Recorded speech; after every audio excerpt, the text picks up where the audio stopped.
भूत कोला। दाते सुबह से गाड़ी चलाता हुआ काफी थक गया था और अपने गांव से कुछ 30 किलोमीटर दूर ही था जब वो एक दूसरे गांव से गुजर रहा था।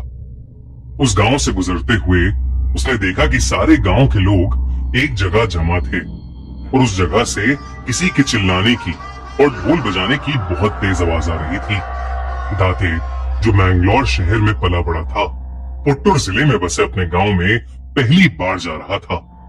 गांव में उनकी एक पुश्तैनी जमीन थी जिसे दाते के पिता बेचना नहीं चाहते थे, पर अपने पिता के गुजरने के बाद दाते अपनी पुश्तैनी खेत और जमीन एक होटल कंपनी को बेचने के लिए अपने गांव जा रहा था।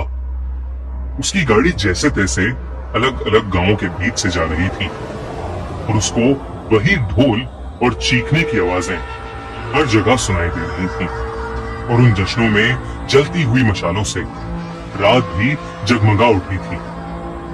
वो ये सब अपनी जिंदगी में पहली बार देख रहा था। सब कुछ देखते देखते जब वो अपने गांव के घर में पहुंचा तो उसने देखा कि वो गांव भी बाकी गांव की तरह सजा हुआ था, पर वहां अभी कोई जश्न नहीं हो रहा था। जब उसने अपने घर का ध्यान रखने वाले काका से पूछा कि ये सजावट किस लिए है, तो उन्होंने उसे बताया कि गांव में अगले दिन भूत कोला होने वाला है। दाते के काका उसे भूत कोला के बारे में बताने लगे, लेकिन क्योंकि रात बहुत हो गई थी और दाते बहुत थका हुआ भी था, वो अपने काका की बात सुनने से पहले ही सो गया। अगले दिन होटल वाले उसके घर आए। होटल वालों को अपनी जमीन दिखाने के बाद उन्हें विदा करके वो शाम को प्रॉपर्टी के पेपर्स पर साइन कर ही रहा था जब उसे फिर से वही ढोल और चिल्लाने की आवाजें आने लगी। दाते ने जब अपने कमरे की खिड़की से बाहर देखा तो उसे कुछ अजब सा ही माहौल दिखा। दाते गांव के उस जश्न को देखने के लिए पेपर्स को वहीं घर में छोड़कर बाहर चला गया। जश्न की जगह पर उसे ढेर सारे लोग एक ही जगह पर जमा हुए दिखे और वही ढोल की आवाज उसे और जोरों शोरों से सुनाई दी।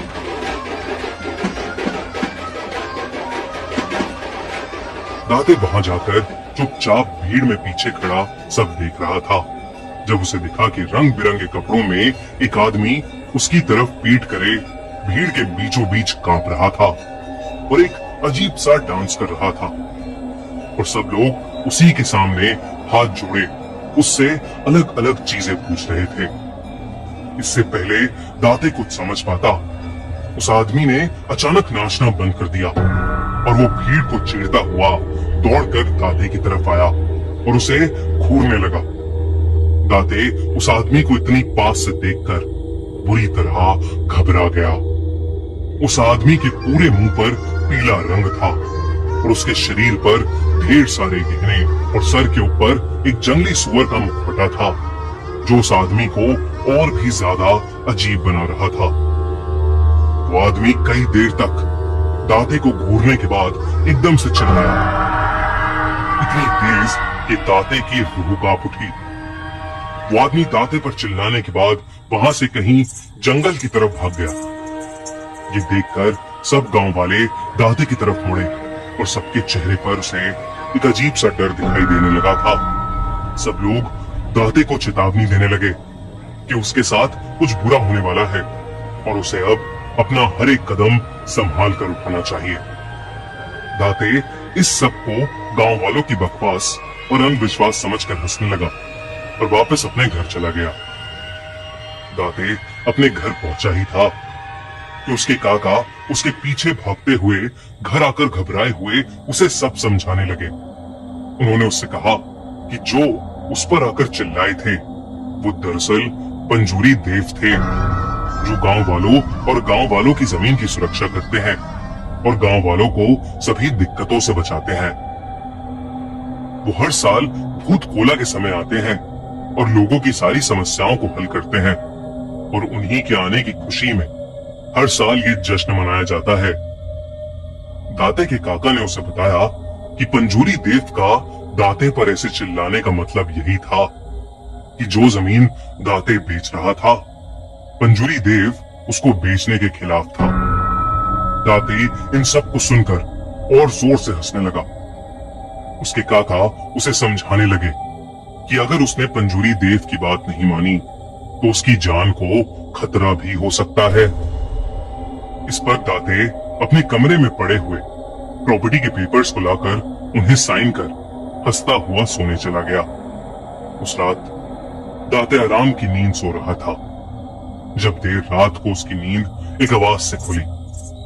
जब उसने ध्यान से उस आवाज को सुना तो वो आवाज ठीक वैसी ही थी जैसे उसे शाम को भूत कोला में सुनाई दी थी, पर इस बार वो किसी के रोने की आवाज थी। डरा हुआ दाते जब आवाज के पीछे दरवाजे तक गया तो उसे दूर दूर तक वहां कोई नहीं दिखा, पर तभी एकदम से हवा में एक तेज चिंगारी आई और अचानक से पंजूरी देव उसके सामने आकर जोरों से चिल्लाने लगे। ये देखकर दाते के पसीने छूट गए और दाते बिना कुछ सोचे समझे अपनी गाड़ी में बैठकर उस गांव से निकलने लगा। दाते गाड़ी चलाता चलाता जंगल वाले रास्ते तक पहुंचा ही था कि तभी उसको कुछ दिखा जो देखकर वो सुन्न पड़ गया। अचानक से सोने के दांतों वाला और सोने का हार और मुकुट पहना हुआ एक जंगली सुअर उसकी गाड़ी के ठीक सामने आ गया। दाते ने डरते हुए अपनी गाड़ी मोड़ी और वो पास के एक पेड़ में जा लगी। दाते का एक्सीडेंट हो गया था और वो वहीं पर बेहोश हो गया था।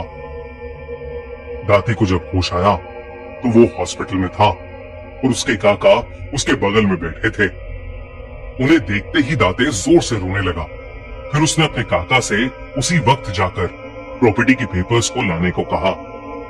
उसके काका जैसे ही वो पेपर्स लाए दाते ने उन्हें वहीं पर फाड़ दिया। हॉस्पिटल से डिस्चार्ज होकर दाते ने पंजूरी देव से क्षमा मांगी और वापस अपने घर मैंगलोर ये कसम खाकर चला गया कि वो अपनी जमीन कभी किसी को नहीं बेचेगा। पता नहीं कि दाते के साथ जो घटा वो सब किसी देव की माया थी या कोई इत्तेफाक, पर जो भी था अपने इस भयानक एक्सपीरियंस को कभी नहीं भूल पाएगा।